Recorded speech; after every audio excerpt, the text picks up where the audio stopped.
Hey everybody, ShinNefzen, your humble host, welcoming you to yet another Let's Play, this time Mega Man 3 for the Game Boy.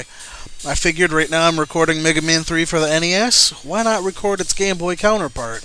Makes sense to me. Let's get started. And strangely enough, despite the fact we have 3 Robot Masters here for Mega Man 3, this boss theme music we got going on here is the music from Mega Man 4 for the Nintendo, strangely enough. Anyways, jumping right on in, we're going to head for Shadow Man first. Took him out second in the NES version. This time he gets honors for first in this one.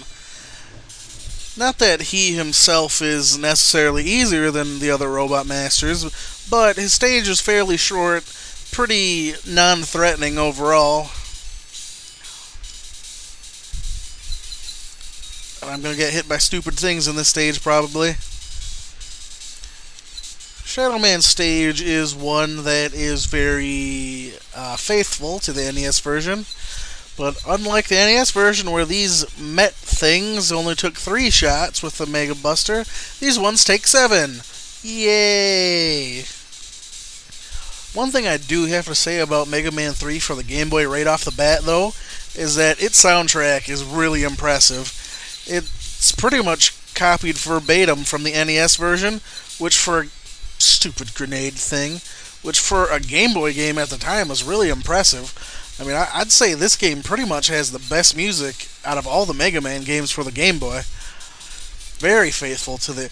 I mean, this game overall is just very faithful to the NES series. Oh, I hate those grenade things. They're easy to dodge, but getting hit by their explosion isn't any fun. And random hoppers out of nowhere isn't any fun either. Jeez, I just spent a couple videos fighting them in the NES version. Do you think I want to see them again already? And as always, after these hoppers, we got the Dragonfly enemies showing up here far earlier than they used to in the NES version. We got these guys coming back. Still take 3 shots to take out. Still fairly dangerous. Just don't let them hit you and knock them back into the lava, and you'll be pretty much fine. Always anticipate the dragonflies. Well, howdy, I'm getting tons and tons of weapon energy. Unlike the NES version, the hologram projector things are pretty easy to take out normally in this version of the game. In the NES version, most of them you'd have to use a Robot Master weapon to hit because they're out of arm cannon range. Tons of weapon energy, huh? Just gonna keep playing me like that, huh, game?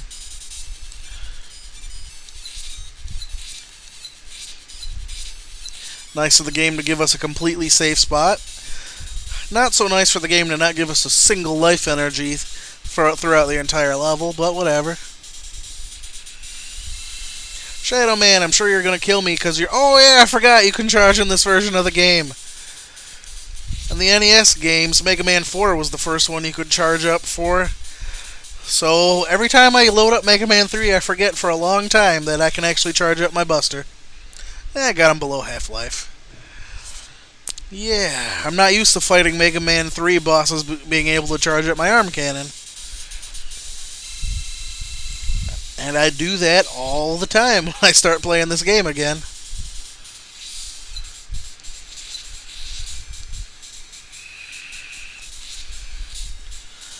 Sadly, Shadow Man, as far as I can tell in both versions of the game, doesn't have a consistent pattern. I can somewhat predict his slide, but aside from that, I have no idea what he's going to be doing most of the time.